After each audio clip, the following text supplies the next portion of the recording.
Hello students, তোমাদের সবাইকে আমাদের চ্যানেলে ওয়েলকাম জানাই। দেখো, আগের ক্লাসে আমরা তোমাদের ক্লাস 8-এর গণিত প্রভা এই বিষয় থেকে বা গণিত যে সাবজেক্ট সেখান থেকে তোমাদের কোষে দেখি 1.1 তোমাদের পূর্ব পাঠের পুনরালোচনা যে চ্যাপ্টারটা ছিল সেখানে আমরা বেশ কিছু প্রশ্ন, ইম্পর্টেন্ট কোশ্চেন, যেমন 2 নম্বর প্রশ্ন, 3-এর দাগে, 4-এর দাগে, 5-এর দাগের প্রশ্ন, যেগুলো তোমাদের ফার্স্ট টার্মে পরীক্ষায় আসার মতো, সেগুলো কিন্তু আমরা খুব সহজভাবে বুঝে নিয়েছিলাম। এবার আজকের ক্লাসে আমরা দেখো তার ঠিক পরের চ্যাপ্টার অর্থাৎ কোষে দেখি 1.2 এখানে যে গাণিতিক প্রশ্নগুলো আছে সেগুলো আমরা বুঝে নেব। দেখো, প্রথমে একের দাগে যে সমস্ত প্যাটার্নের অঙ্ক দেওয়া হয়েছে সেই প্যাটার্নের অঙ্ক সাধারণত তোমাদের স্কুলের পরীক্ষায় আসে না, তবে এই বিষয়টা তোমরা জেনে রাখো কিভাবে এগুলো করবে, তোমাদের সুবিধা হবে এই জায়গাটা জানা থাকলে। কেমন? তার কারণ স্কুলে যদি তোমাদের হোমওয়ার্ক দেয় তাহলে সেখানে তোমাদের করতে হচ্ছে এগুলো, তাহলে তোমাদের এটা করা থাকলে তোমরা ইজিলি করতে পারবে। দেখো, এখানে আমরা যে ছবিটা দেখতে পাচ্ছি, প্রথম যে চিত্র, এখানে আমাদের এখানে কতগুলো কাঠির সংখ্যা আমরা যদি গুণে দেখি, দেখো 1, 2, 3, 4, 5, 6, এখানে 6টা কাঠি আছে, তাই না? কটা কাঠি আছে? 6টা কাঠি আছে। এরপর যদি আমরা এটাতে দেখি তাহলে দেখো 1, 2, 3, 4, 5, 6, 7, 8, 9, 10, 11, তাহলে এখানে কাঠির সংখ্যা আছে 11। এরপর নেক্সট আমরা যদি এইটা গুনি তাহলে দেখো এখান থেকে যদি আমি কাউন্ট করি 1, 2, 3, 4, 5, 6, 7, 8, 9, 10, 11, 12, 13, 14, 15, 16, তাহলে 16টা আছে। তাহলে এন খানা যদি হয় এন তম ঘরে, মানে সজ্জাতে, এটা 1 নম্বর সজ্জা, 2 নম্বর সজ্জা, 3 নম্বর সজ্জা, 4, 5 অনেক করতে করতে এন তম সজ্জায় কতগুলো কাঠি থাকবে, তাহলে সেটা আমাদের এখান থেকে এখানকার যে ডেটাগুলো দেওয়া হয়েছে সেই ডেটা থেকে আমরা কি করব, একটা সূত্র বের করার চেষ্টা করব। যে সূত্রতে আমরা যে কোনো সজ্জা আমাকে বলবে 1 নম্বর, 2 নম্বর, 3 নম্বর, তাহলে এই সজ্জাতে কতগুলো কাঠি থাকবে সেটা আমরা দেখতে পাবো। যদি আমরা দেখি এখানে দেখো আমি একটা বুঝিয়ে দিচ্ছি তোমাদের, যেমন প্রথম সজ্জায় কাঠির সংখ্যা কত? প্রথম সজ্জাতে দেখো কাঠির সংখ্যা কটা আছে প্রথম সজ্জাতে? 6টি। তোমরাও কিন্তু অবশ্য আমার সঙ্গে সঙ্গে করবে, তাহলে তোমাদের প্র্যাকটিসও হয়ে যাবে। দ্বিতীয় সজ্জায় কাঠির সংখ্যা আমি ডট ডট দিয়ে দিলাম, তোমরা কিন্তু পুরো লিখবে, 11। তৃতীয় সজ্জায় কটায়? আমরা প্রথমে লিখছি, তারপরে কিভাবে এদের মধ্যে সম্পর্কটা আসছে সেটা আমরা বের করব। তৃতীয় সজ্জায় আছে 16টা, তাহলে এনতম সজ্জায় কাঠির সংখ্যা। এখানে আমরা কি করে বের করব? দেখো এখানে 6টাকে আমরা এরকম ভাবে লিখতে পারি। প্রথমে দেখো কি রয়েছে, 6খানা ঘর মানে কাঠি রয়েছে, তাহলে 6 গুণিত 1 এরকম ভাবে লিখছি, মাইনাস 1 বিয়োগ 1 লিখলাম। কেমন? মানে আমার এখানে একটা প্যাটার্নে 6টা কাঠি, তাই জন্য আমি এখানে 6-এর সঙ্গে 1 গুণ করলাম। এবার আমার এখানে কি করতে হবে, এখানে আমাদের প্রথমে যতগুলো মানে যত নাম্বার, এখানে কত নাম্বার? 1 নাম্বার সজ্জা, তাই জন্য 1 লিখলাম, মাইনাস এখানে 1 আমাকে সবসময় মাইনাস করতে হয়, এটা তোমরা খেয়াল রাখবে। তাহলে এখানে এটা হচ্ছে আমার 2 নম্বর সজ্জা, তাহলে 6-এর সঙ্গে একটা সজ্জাতে 6টা কাঠি, তাহলে দুটো সজ্জাতে 6 গুণিত 2। এবার আমি কি বললাম, বিয়োগ চিহ্ন দেওয়ার পরে এইখানে তোমার ক নম্বর সজ্জা, এখানে এন এর মান কত? 2, তাহলে এখানে 2 বসাবে, আর একটা কাঠি সবসময় মাইনাস করতে সেটা করবে। একই রকম ভাবে এখানে কত নম্বর সজ্জা? 3 নম্বর সজ্জা, তাহলে এখানে কি করবে, তুমি যেটা লিখেছো 3 সেটাকে এখানে 3 থেকে 1 বিয়োগ করবে। যদি এটা ধরো আমার এনতম সজ্জা হয়, তাহলে একটা কাঠিতে আমার 6টা, মানে একটা সজ্জাতে আমার কতগুলো কাঠি আছে? 6টা। তাহলে এনে কত থাকবে? 6 ইন্টু এন, মাইনাস এখানে কি করে আমি যত নাম্বার সজ্জা, 1 নম্বরে 1, 2 নম্বরে 3 নম্বরে 3, এন তমতে n মাইনাস 1, এটা হবে। দেখো 6কে 6 গুণ করলে 6 হয়, বিয়োগ 1 থেকে 1 বিয়োগ করলে 0, তাহলে 6 থেকে 0 বিয়োগ করলে 6ই হয়। দেখো 6 দিয়ে 12, 2 থেকে 1 বাদ দিলে কত হয়? 1 হয়, তাহলে 12 থেকে 1 বাদ দাও, 11 হবে। 3, 6, 18, 18 থেকে দেখো 3 থেকে 2 বাদ দিলে 2 হয়, তাহলে 18 থেকে এইদিকে 2 বিয়োগ করো, তাহলে হয়ে যাবে 16, তাই না? তাহলে এরকম ভাবে এই জায়গাটা কত হবে? এই জায়গাটা দেখো হয়ে যাচ্ছে 6n মাইনাস এটা n, মাইনাস মাইনাস তোমরা যেন প্লাস হয়, তাহলে এই জায়গাটা হয়ে যাচ্ছে দেখো 6n থেকে মাইনাস n করো, তাহলে কত হচ্ছে? 5n আর প্লাস 1, 5n প্লাস 1, এটা হচ্ছে আমার সজ্জা, মানে এটা হচ্ছে নিয়ম, এই সজ্জাতে আমরা বের করতে পারবো। যদি তোমাকে বলে 1 নম্বর সজ্জা, তাহলে n এর মান কত বসবে? 1 বসবে, তাহলে 5 একে 5 আর 1 যোগ করো 6, দেখো 6 আছে। যদি বলে 2 নম্বর সজ্জা, তাহলে 5 2 এ 10, n এর মান কত হবে? 2, তাহলে 5 2 এ 10 যোগ 1, তাহলে হয়ে যাবে দেখো 11। এরকম ভাবে তোমরা কিন্তু বের করতে পারবে। আমি একটা তোমাদের শিখিয়ে দিলাম, এগুলো তোমাদের পরীক্ষায় আসে না, এর আসবেও না তোমাদের। কেমন, এখানে যেমন নিয়মটা হচ্ছে 2 নম্বরে আমি জাস্ট নিয়মটা তোমাদের লিখে দিই, এরকম ভাবে তোমরা লিখবে, ছকটা করবে। কেমন, প্রথম সজ্জা, দ্বিতীয়, এরকম ভাবে লিখবে। আমি এখানে লিখছি না, কেমন, আমি শুধুমাত্র এখানে লিখে দিচ্ছি প্রথমের ক্ষেত্রে আমি কত পাচ্ছি। এখানে দেখো, আমরা যদি এই ঘরটা দেখি 1 2 3 4 5 6 7, তাহলে প্রথমটাতে 7টা। এখানে যদি আমরা দেখি এখানে কটা আছে দেখো, 1 2 3 4 5 6 7 8 9 10 11 12, এখানে 12টা আছে। এটা যদি যোগ করো দেখবে হয়ে যাবে এখানে 3 5 15 16 17, 17টি হয়ে যাচ্ছে এখানে। কেমন, তাহলে এখানে কত হবে, আমরা দেখো এখানে নিয়মটা পাচ্ছি। প্রথমে 7টাকে আমরা এরকম ভাবে লিখতে পারি। কেমন ভাবে লিখতে পারি, 5 গুণিত 1 5 গুণিত 1 যোগ, আচ্ছা আমি এটা কেটে দিচ্ছি, যোগ 2, এটা 7 হয়। পরেরটাতে 12টা ছিল, দ্বিতীয়টাতে আমার 12টি ছিল। এটা করবে তার কারণ উঁচু ক্লাসে গিয়ে বা তোমাদের যখন সিলেবাস চেঞ্জ হবে, সামনে বছর সিলেবাস চেঞ্জ হতে পারে, তখন কিন্তু এই ধরনের প্রশ্ন আসতে পারে। মানে এটা এনসিইআরটির ক্ষেত্রে কিন্তু এরকম ধরনের গাণিতিক প্রশ্ন থাকে, চ্যাপ্টার থাকে, তাহলে তোমাদের কাজে দেবে। 2 নম্বর, তাহলে একটাতে হিসাবে আমাদের 5খানা হচ্ছে, 5 গুণিত 2 করবে 10 প্লাস 2 অ্যাড করবে। তার মানে তৃতীয়তে কত হবে, তৃতীয়তে কটা ছিল আমার, 17টা ছিল, এই যে 17টা। তাহলে নিয়ম হচ্ছে তৃতীয়টাতে যদি 17 থাকে তাহলে 5 গুণিত 3 যোগ 2।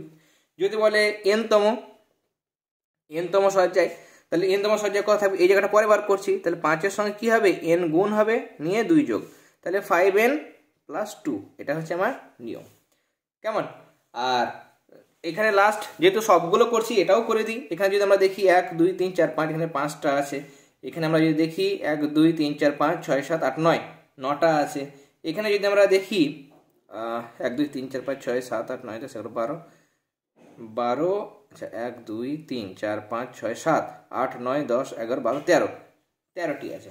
তাহলে আমাদের 3 নম্বর অঙ্কর ক্ষেত্রে, 3 নম্বরের ক্ষেত্রে আমি এখানে লিখছি না, পুরো লিখছি না, তোমরা কিন্তু লিখবে প্রথম সজ্জায় কাঠির সংখ্যা, এরকমভাবে লিখবে। আমি জাস্ট এখানে যেহেতু এই অঙ্কগুলো সেরকমই মানে আসে না, তার জন্য তোমাদের আমি অতটা জোর দিচ্ছি না। দ্বিতীয়র ক্ষেত্রে 9, তৃতীয়র ক্ষেত্রে কিন্তু প্রত্যেকটা অঙ্ক, প্রত্যেক ধরনের অঙ্ক তোমাদের শিখে রাখতে হবে, কম্পিটিশন পরীক্ষাতেও এগুলো কিন্তু কাজে দেবে। তাহলে এখানে এটা আমরা করতে পারি কি, এটাকে আমরা করতে পারি 1 গুণিত 4 যোগ 1, এটাকে তাহলে কি করব, 2 না, মানে এখানেও আমি 1 গুণিত 4 করব। আচ্ছা আমাদের এটা 1 গুণিত 4 হবে না, তাহলে আমাকে এখানে একটা জিনিস করতে হবে, সেটা হচ্ছে আমি এখানে করব যেটা, সেটা হচ্ছে 1 যোগ 4 গুণিত 1 করব। কেমন, 4 গুণিত 1 করব। এখানেও আমি কি করব, 1 যোগ 4 গুণিত 2, তাহলে 4 2 8 আর 1 9, তাহলে এখানে আমি কি করব, 1 যোগ 4 গুণিত 3, তাহলে 3 4 12 আর 1 13, তাহলে এন তমতে কত হবে, এন তমতে দেখো আমার হয়ে যাবে, এন তমতে কত হবে, তাহলে 1 তো নয়, হ্যাঁ 1 গুণিত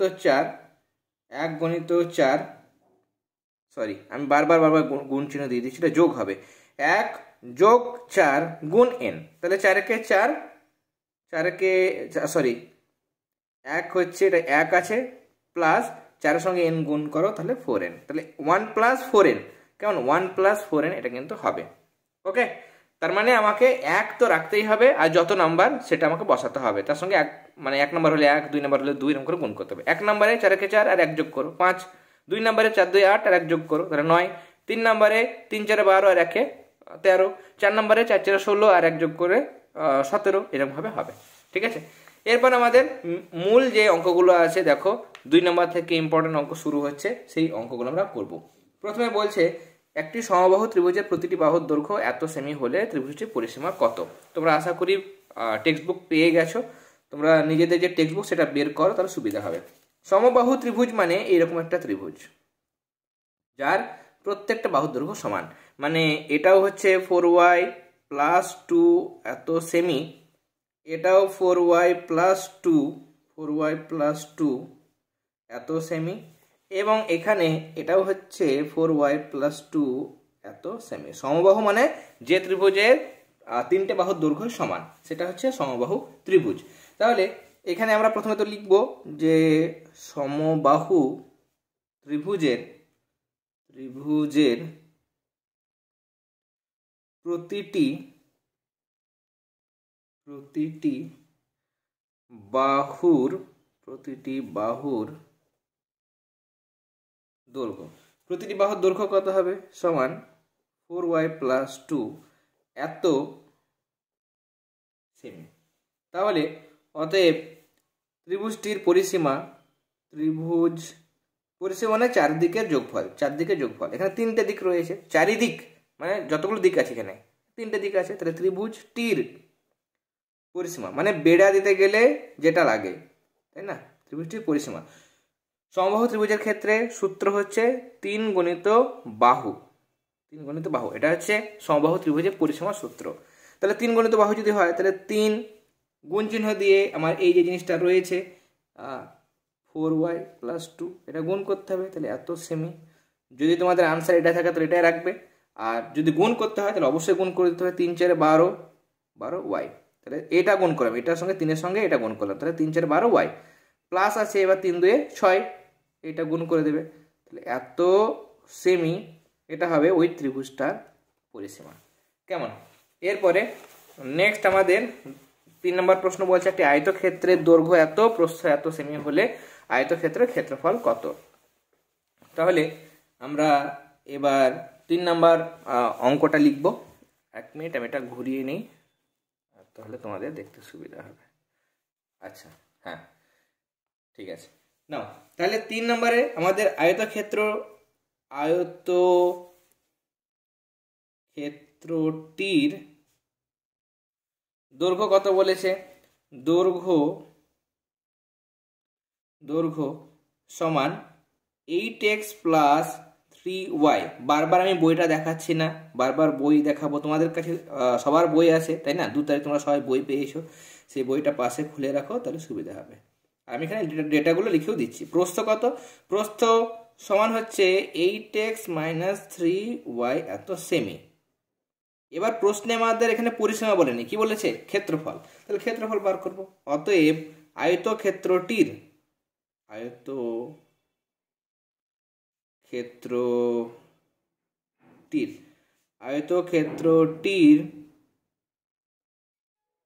পরিসীমা, আয়তক্ষেত্রের আবার আমি পরিসীমা লিখে দিলাম। এখানে পরিসীমা তো বলেনি, ক্ষেত্রফল বলেছে।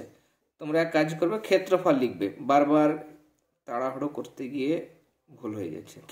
ক্ষেত্রফল বের করার সূত্র হচ্ছে দৈর্ঘ্য গুণ প্রস্থ, তাই না, ক্ষেত্রফল মানে হচ্ছে দৈর্ঘ্য গুণ প্রস্থ। দৈর্ঘ্য কত আছে 8x + 3y, প্রস্থ কত আছে 8x - 3y। সেমি আর সেমি যদি গুণ করি তাহলে কত হবে, বর্গ সেমি, তাই না, ক্ষেত্রফলে বর্গ কথাটা আসে, তাহলে বর্গ, এবং একক যেহেতু সেমি তাই জন্য বর্গ সেমি। মিটার হলে লিখতাম বর্গ মিটার, তাই না। এবার দেখো এই 8xটাকে যদি a ধরি আর 3yটাকে যদি b ধরি, তাই না, 8xটাকে কি ধরছি a, 3yটাকে b, তাহলে a + b × a - b, তাই না। একটা সূত্র আছে a + b × a - b, কি সূত্র বলো তো, এটা হচ্ছে a² - b² এর সূত্র, a² - b² এর সূত্র। তাহলে এখানে 8x এর স্কোয়ার মাইনাস 3y এর স্কোয়ার, এটা হবে, তাই না, এত বর্গ সেমি।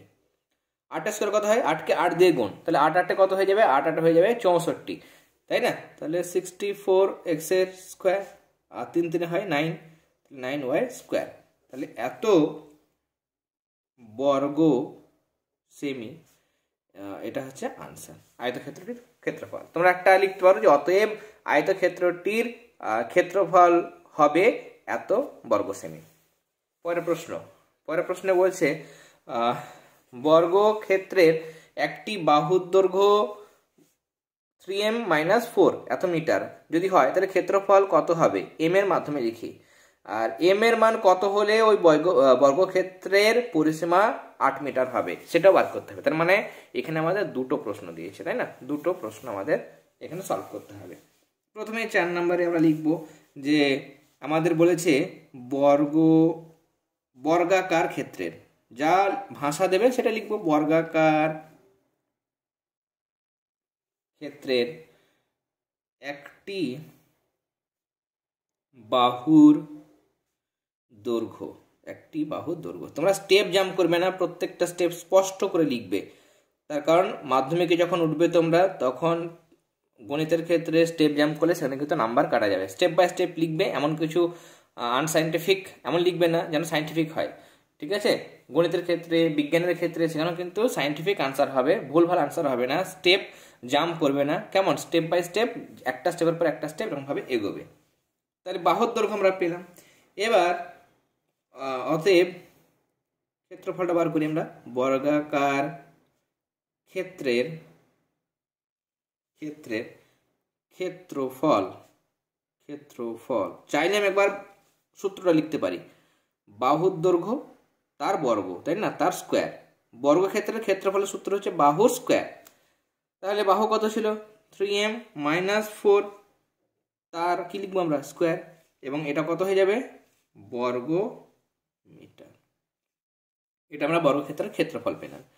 এবার এখানে আমাকে বলেছে এম এর মাধ্যমে লিখে, তাহলে এম এর মাধ্যমে লিখলে এরকম ভাবে লিখতে হবে। এবার পরিসীমা কত হবে? পরিসীমা আমরা লিখব বর্গাকার ক্ষেত্রের পরিসীমা, বর্গাকার ক্ষেত্রের আমি কেটে দিচ্ছি, এটা পরিসীমা, বর্গাকার ক্ষেত্রের পরিসীমা। পরিসীমার সূত্র হচ্ছে 4 গুণিত বাহু। তাহলে 4 গুণিত বাহু, একবার কথাটা আমরা লিখব, নিয়ে 4 বাহু মানে 3m - 4, এত কি মিটার। পরিসীমাটা আমরা বের করলাম। এবার বলছে যে যদি বর্গক্ষেত্রের পরিসীমা 8 মিটার হয় তাহলে এম এর মানটা কত? তার মানে এই যে পরিসীমা পেলাম এটাই পরিসীমা, আবার বলছে 8 মিটার, সেটাও পরিসীমা, তার মানে এটা আর 8 মিটার নিশ্চয়ই সমান। তাহলে লিখব যে প্রশ্নানুসারে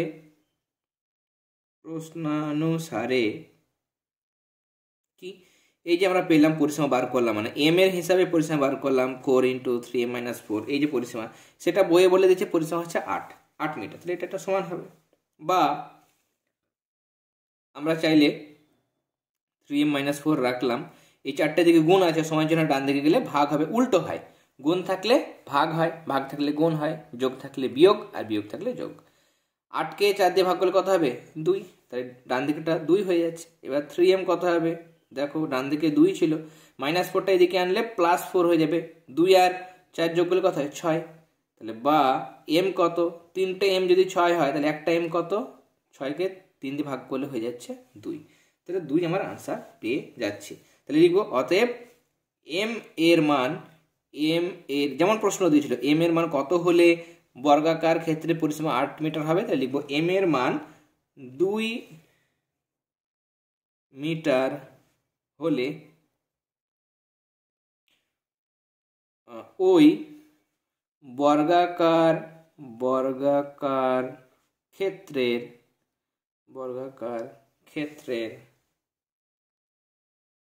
পরিসীমা কত হবে? পরিসীমা 8 মিটার হবে। যদি এম এর মান কত হয়? এম এর মান যদি 2 হয়, তাহলে সেক্ষেত্রে আমার এটা আনসার আসবে। এরপরে দেখো এখানে আমাদের এই প্রশ্নগুলো দিয়েছে, বীজগাণিতিক সংখ্যামালা দিয়েছে, যোগ বিয়োগ এগুলো বের করতে বলেছে। প্রথমটা দেওয়া হয়েছে, প্রথমটা তোমরা দেখতেই পাচ্ছ, আনসার করে দিয়েছে, সেটা নিয়ে আমি আর বলছি না। বুঝতে অসুবিধা হলে অবশ্যই কমেন্ট সেকশনে জানাবে, তাহলে নেক্সট ক্লাসে আমি সেগুলো সলভ করে দেবো। তাহলে এটা হচ্ছে 5 এর বি। এখানে একে আমার কি দিয়েছে? 6a² + 2, 2 নম্বরে দিয়েছে -3a² + 3। এইবার থেকে এই যে প্রশ্নগুলো আছে খুব ইম্পর্টেন্ট। এখানে 2, 3 এগুলো কিন্তু অনেক স্কুলের পরীক্ষায় আসে। 2, 3 দারুণ ইম্পর্টেন্ট, 3, 4এরটাও কিন্তু অনেক স্কুলে দেয়, কিন্তু 2, 3টা বেশি ইম্পর্টেন্ট। কেমন? তাহলে দুটো করলাম। এবার 3 নম্বরে যে আমাদের ছিল সেটা হচ্ছে -2a + 3, এগুলো দিয়েছে। এবার আমাদের এখানে কি করতে বলেছে? দেখো এখানে প্রথমে 1 + 2 + 3 করতে বলেছে। তাহলে 1 + 2 + 3 এটা আমরা করব। ওইটা সরিয়ে দিই, আমাদের পড়তে সুবিধা হবে। তাহলে 1-এ কি ছিল? 1-এ আমার এটা ছিল, তাহলে 1-এর বদলে 6a² + 2 লিখলাম, বীজগাণিতিক যে সংখ্যামালা সেটা লিখলাম, প্লাস দেব। 2 নম্বর কি ছিল? -3a² + 3a ছিল, লিখলাম, প্লাস 3 নম্বরে কোনটা? এইটা। তো 3 নম্বর কি ছিল? -2a +3 ছিল, তাহলে সেটা আমরা লিখলাম। এবার ব্র্যাকেট তুলবো, ব্র্যাকেট তুললে 6a² +2 প্লাসে মাইনাসে কি হয়, মাইনাস হয়, তাহলে -3a²। মনে রাখবে প্লাসে প্লাসে কি হয়, প্লাসে প্লাসে প্লাস হয়, প্লাসে মাইনাসে কি হয়, মাইনাস হয়, মাইনাসে প্লাসে কি হয়, মাইনাস হয়, আর মাইনাসে মাইনাসে কি হয়, প্লাস হয়। এই জিনিসটা মনে রাখবে, কেমন? এই জায়গাটা কিন্তু নোটের আকারে মনে রাখবে। হলো, তাহলে প্লাসে মাইনাসে মাইনাস হলো, প্লাসে প্লাসে অবশ্যই প্লাস হবে, তাহলে 3a। এবার দেখো প্লাস থাকলে ভেতরকার কিছু পাল্টায় না, আর একটা নিয়ম, কেমন? তাহলে এখানে প্লাস মাইনাসে মাইনাস হবে, তাহলে মাইনাস দেবো, তাহলে -2a + 3। এবার হিসেব করবো, একই জাতীয় রাশি চাইলে আমরা কাছাকাছি রাখতে পারি। তাহলে a² যুক্ত রাশি এটা আর এটা, তাহলে কাছাকাছি রাখবো, 6a² - 3a², কাছাকাছি রাখলাম। এ যুক্ত রাশি এইটা আর এইটা, তাহলে 3a - 2a রাখলাম। আর শুধু সংখ্যাযুক্ত রাশি 2 আর 3 আলাদা আলাদা রাখলাম, 2 + 3। 6টা a² থেকে 3টে a² বাদ দিলে 3a² প্লাস এখানে একটা a আছে প্লাস হচ্ছে 5। যারা যারা আমাদের পেড ক্লাসে যুক্ত হতে চাইছো তারা অবশ্যই দেরি না করে যুক্ত হয়ে যাও। তোমাদের ক্লাস 8-এর গণিতের সলিউশন, সমস্ত সলিউশন, এগুলোর আনসার আমরা পিডিএফ করে তোমাদের পেড হোয়াটসঅ্যাপ গ্রুপে পাঠাবো। এছাড়া পরিবেশ বিজ্ঞানের ক্লাসগুলো তোমরা ইউটিউবে পাচ্ছ, কিছু কিছু ক্লাস স্পেশালভাবে শুধুমাত্র সেই গ্রুপ মেম্বারদেরই দেওয়া হবে যারা পেড ক্লাস নিচ্ছ। এবং সেখানে নোটসগুলো, পরিবেশ বিজ্ঞানের সমস্ত নোটস, পিডিএফ নোট তোমরা কিন্তু সেই গ্রুপের মধ্যে পাবে। ম্যামের ক্ষেত্রে ম্যামের ইতিহাস এবং ভূগোল, তাহলে এই 4টে বিষয়, আমার হচ্ছে পরিবেশ বিজ্ঞান এবং গণিত, আর ম্যামের ক্ষেত্রে ইতিহাস ভূগোল, এই 4টে বিষয়ের নোটস, সম্পূর্ণ নোটস তোমরা কিন্তু পাচ্ছ। ক্লাসগুলো কিছু কিছু ইউটিউবে পাচ্ছ, কিছু কিছু তোমরা সেখানে পেয়ে যাবে। আর প্রশ্নবিচিত্রা যখন বেরোবে, প্রশ্নবিচিত্রা সলিউশনের ক্লাসগুলো তোমরা ইউটিউবে পাবে, বুঝে নেবে। আর যাবতীয় যে আনসার হচ্ছে প্রশ্নবিচিত্রা, সেই আনসারগুলো পিডিএফ করে আমরা সেই পেড গ্রুপের মধ্যে পাঠাবো। এছাড়া তোমরা তো জানো যে আমরা যে সমস্ত সাজেশনগুলো প্রোভাইড করি, প্রত্যেকটা স্কুলে 100% প্রায় কমন চলে আসে। তোমরা অনেকে ফার্স্ট, সেকেন্ড হয়েছো, থার্ড হয়েছো, অনেক নাম্বার পেয়েছো। ক্লাস 9-এর, 8-এর অনেকে কমেন্ট সেকশনে জানিয়েছো, ক্লাস 7-এর অনেকেই কমেন্ট সেকশনে, ইউটিউবে, টেলিগ্রামের মধ্যে জানিয়েছো, তাই না? তাহলে আমরা এবারও তোমাদের প্রত্যেকটা টার্মের সাজেশন, গতবারগুলোতে সাজেশন আনসারগুলো আমরা প্রোভাইড করতাম না, এবার পেড ক্লাসের মধ্যে কি করব, সেই যে সাজেশনগুলো আমরা প্রোভাইড করছি সেই সাজেশনের আনসারগুলো তোমাদের পেড ক্লাসের মধ্যে দিয়ে দেবো। তাহলে সম্পূর্ণ জিনিস পেয়ে যাচ্ছ, 4টে বিষয়ের নোটস পাচ্ছ, ক্লাসগুলো পাচ্ছ, প্রশ্নবিচিত্রা ক্লাস ইউটিউবে পাচ্ছ, তার আনসারগুলো সব তোমরা পেড ক্লাসের মধ্যে পেয়ে যাচ্ছ। এছাড়া প্রত্যেকটা টার্মের আগে সাজেশন আর আনসার পাচ্ছ। যারা যারা যুক্ত হতে চাও, দেখবে মাসে মাসে একটা ন্যূনতম চার্জ রাখা হয়েছে, সেটা পে করে তোমরা ইজিলি আমাদের ক্লাসের সঙ্গে যুক্ত হতে পারবে। আগে প্রথমত হোয়াটসঅ্যাপ নাম্বারে যোগাযোগ করবে, তারপর আমরা একটা ফোনপে নাম্বার বলে দেবো, সেটাতে ফোনপে করলে কিন্তু তোমরা যুক্ত হতে পারবে। দেখো তাহলে এখানে আমাদের আনসারটা যেটা যোগ করতে বলেছিল, যোগ করি পোর্শনটা হলো। এবার বলেছে আমাদের বিয়োগ করির মধ্যে 2 বিয়োগ 1, 2 নাম্বার থেকে 1 নাম্বার আমাদের বিয়োগ করতে হবে। তাহলে 2 বিয়োগ আমরা কি করব, 1 নাম্বার করব।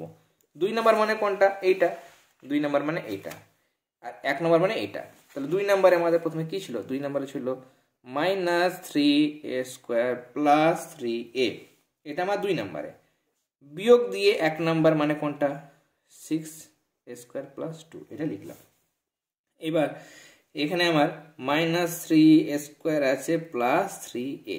এবার দেখো এখানে কিছু নেই, ভেতরে 6 এর মাথায় কিছু নেই, মানে সামনে কিছু নেই, মানে প্লাস আছে। তাহলে মাইনাসে প্লাসে কি হয়, মাইনাসে প্লাসে দেখো মাইনাস হয়, তাহলে -6a², মাইনাসে প্লাসে মাইনাস হয়, তাহলে -2। এবার একই জিনিস, সমজাতীয় রাশিগুলোকে সবসময় একই দিকে রাখতে হবে। তাহলে a² যুক্ত রাশি, তাহলে -3a² -6a² প্লাস 3a আছে, -2 পড়ে আছে, -3 খানে a² আরো -6খানা a², টোটাল মোট কতগুলো -a² হলো, -9টা a² হলো, প্লাস 3 পড়ে আছে, আর এখানে -2 পড়ে আছে। তাহলে এইটা হচ্ছে আমার এই প্রশ্নের আনসার। আর কি করতে বলেছে দেখো, এখানে 3 - 1 করতে বলেছে। তাহলে এবার আমরা 3 - 1 করব, তাই না? 3 - 1 করব। 3-এ কি আছে আমাদের, 3-এ আছে -2a + 3, -1-এ কি আছে আমার 6a² + 2 আছে। তাহলে আমরা করব -2a + 3 -6a² -a প্লাসে -2। এখানে আগে এ স্কোয়ার যুক্ত রাশি মানে এটাকে আগে আনবো, তাহলে -6a²। তারপরে এটাকে রাখবো এ যুক্ত রাশি, তারপর সংখ্যা আছে 3 আর এখানে পড়ে আছে -2, তাহলে -6a² হলো, -2a হলো, আর 3 থেকে 2 বাদ দিলে সেখানে 1 পড়ে থাকে, তাহলে 1 হলো। তাহলে এটা হচ্ছে আমার এই প্রশ্নের আনসার। কেমন? এরপরে সি এরটাও আমরা সলভ করব। সি এরটা তারপরে আমাদের 6 দাগে কি আছে, গুণ আছে। আচ্ছা, আমরা সি এরটা করে নিই আজকে, তারপরে 6 দাগে যদি সম্ভব হয় তাহলে করবো, আর না হলে আমরা নেক্সট ক্লাসে করব। সি এর ক্ষেত্রে 1 2 3 যেগুলো ডেটা দিয়েছে সেগুলো আমি লিখছি না নতুন করে, আমরা সরাসরি প্রশ্নে চলে আসবো। প্রথমে কি বলেছে, 1 + 2 + 3, এটা লিখলাম। একে কি আছে, একে আছে আমার 9m² - 2mn + n², এটা আছে। 2 নাম্বার কি আছে, এটা m² + n²। 3 নাম্বার কি আছে, m² - 3mn - 2n², এটা আছে। এবার ব্র্যাকেট তুলবো, প্লাস যখন থাকবে না ব্র্যাকেটের আগে, তখন ভেতরকার যা যা চিহ্ন যেটা ছিল সেটাই থাকবে, পাল্টায় না। মাইনাস থাকলে শুধু যেটা প্লাস, মানে এখানে যদি মাইনাস থাকতো তাহলে ভেতরকার চিহ্নগুলো পাল্টে যাবে, মানে যেটা ছিল তার উল্টো হবে। মানে এখানে প্লাস ছিল মাইনাস হয়ে যেত, এখানে মাইনাস হয়ে যেত।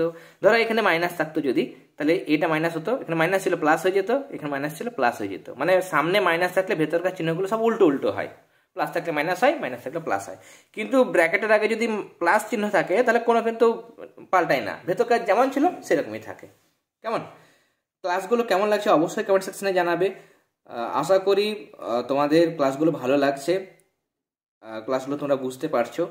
যদি কোনো সমস্যা হয় ইউটিউবের কমেন্ট সেকশনে তোমরা জানাবে যে স্যার আমার এই প্রশ্নটা একটু অসুবিধা হচ্ছে, বা পরের দিন স্যার একবার এই প্রশ্নটা আরও একবার বুঝিয়ে দেবেন, অবশ্যই জানাবে। তোমাদের সমস্ত রকম, যেভাবে আমরা সারা বছর তোমাদের সমস্ত রকম প্রবলেম সলভ করি, এবারও যাবতীয় মানে যার যা সমস্যা তোমরা জানাবে, তাহলে তোমাদের সমস্যা তোমাদেরকেই বলতে হবে, যাতে করে তোমরা কিন্তু মানে সঠিক জিনিসটা শিখতে পারো। কেমন? এবং ম্যাথসের ক্ষেত্রে না বুঝে করলে কিন্তু অনেক মানে সমস্যা হয়, তাই না?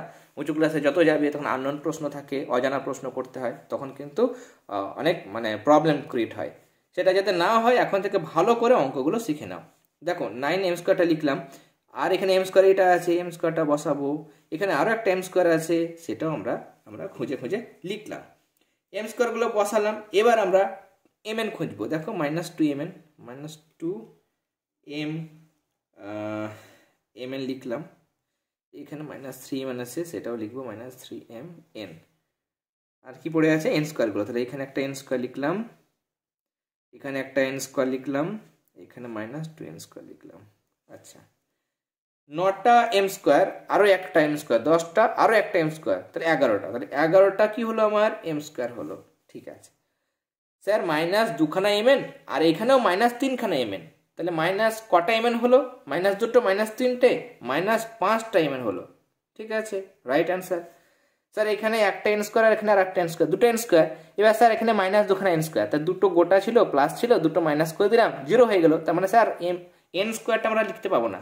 ঠিক বলেছো, তাহলে n²টা অবশ্যই তোমরা আর লিখতে পারবে না। এখানে দুটো n² হলো, সেখান থেকে দুটো n² মাইনাস করে দিচ্ছ, তাহলে 0। তার মানে 11m² -5n mn, এটাই হচ্ছে তোমার এই প্রশ্নের আনসার। আমরা প্লাসটা করলাম, মাইনাসগুলোও করে নেব। মাইনাসটা প্রথমে কি দিয়েছে, 1 - 2। 1 - 2 মানে এই যে 1 আছে আমাদের প্রথমটা, মানে 1 নম্বরের যে সংখ্যামালা, বীজগাণিতিক সংখ্যামালা, সেটা বসাবো 1 নম্বর, 1 নম্বর এটা। মাইনাস 2 নম্বর, 2 নম্বরে m² + n² আছে, লিখলাম।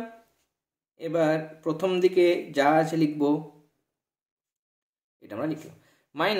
মাইনাস একটা ভেতরকার চিহ্ন পাল্টে যায়, তাহলে এটা m² হয়ে গেল, এই প্লাসটা মাইনাস হয়ে যাবে।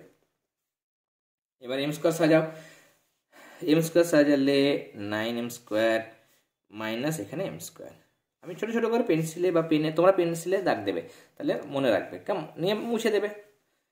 এরপরে mn রাখবো, mn রাখলে এখানে -2mn লিখলাম, এখানে +n², এখানে -n² পড়ে আছে, লিখলাম। 9টা m² থেকে একটা m² বাদ দিলে 8খানা m² হয়। ঠিক আছে, লিখলাম। -2mn লিখলাম, +n² -n² কেটে যায়, তাহলে কেটে গেল এই জায়গাটা। তাই না? তার মানে আমার এটাই হচ্ছে এই প্রশ্নের আনসার। নেক্সট আমাদের এখানে 2 নম্বর কি বলেছে, কি করতে বলেছে, 2 থেকে 3 বিয়োগ করো, তাই বলেছে 2 থেকে 3 বিয়োগ করো। 2 নম্বর কি আছে, এটা M square plus N square, সেখান থেকে 3 নম্বরে কি আছে, M square minus 3mn minus 2n square বিয়োগ করতে বলেছে। এবার বলেছি আমি যে যদি ব্র্যাকেটের আগে প্লাস থাকে তাহলে কিছু পাল্টায় না, কিন্তু মাইনাস থাকলে সব পাল্টে যাবে। এখানে মাইনাস আছে, দেখো, তার মাইনাস থাকলে এখানে প্লাস ছিল, মাইনাসে প্লাসে কি মাইনাস হয়, তাই না? বা এখানে প্লাস চিহ্ন ছিল, যেহেতু সামনে মাইনাস হয় তাহলে সব পাল্টাবে, তাহলে প্লাসটা মাইনাস হয়ে গেল, এখানে মাইনাসটা কি হয়ে যাবে, প্লাস, মাইনাসটা প্লাস হয়ে গেল। আবার দেখো তুমি মাইনাস মাইনাসে কি হয় বলেছি, প্লাস হয়, তাই জন্য প্লাস হলো। আবার এখানে মাইনাস ছিল, তাহলে কি হবে, উল্টো যাবে, উল্টে গেলে প্লাস হয়ে যাবে, বা মাইনাসে মাইনাসে কি হয়, প্লাস হয়। যেভাবে খুশি মনে রাখতে পারো, তাই না? গণিত একটা মজার বিষয়, অনেকভাবে সলভ করা যায়, তাই না? এগুলো যেমন সমাধান করছি বা আমরা যোগ বিয়োগ করছি, এটা তো নর্মাল, কিন্তু আরও অনেক গাণিতিক প্রশ্ন যখন আমরা পাবো, আরও আমাদের ক্লাস এগোবে, অনেক প্রশ্ন আছে দেখবে কিন্তু নানাভাবে করা যায়। কেমন, আগেও তোমাদের আগের দিনে একটা অঙ্ক আমি দুরকমভাবে তোমাদের বুঝিয়ে দিয়েছিলাম, দুরকমভাবে করতে পারো, তাই না? অঙ্ক শিখতে পারলে, ঠিকঠাক শিখতে পারলে তোমরা নিজেরাই নিজের মতো করে খুব সুন্দর করে আরও অনেক নতুন নতুন পদ্ধতি অ্যাপ্লাই করে অঙ্কগুলো করতে পারবে। তাহলে এটা আমরা লিখলাম। এরপরে mn কি আছে, mn 3mn লিখলাম। এন স্কোয়ার, এখানে একটা এন স্কোয়ার আছে, এখানে 2n স্কোয়ার আছে, লিখলাম, হয়ে গেল লেখা। এম স্কোয়ার থেকে এম স্কোয়ার বাদ, তার মানে কেটে গেল এই জায়গাটা, শুধু 3mn পড়ে আছে, 3mn লিখলাম। একটা এন স্কোয়ার আর দুটো এন স্কোয়ার যোগ করতে বলেছে, তাহলে মোট হয়ে যাচ্ছে 3টে n স্কোয়ার। কেমন, তাহলে এটা হবে আমার এই প্রশ্নের আনসার।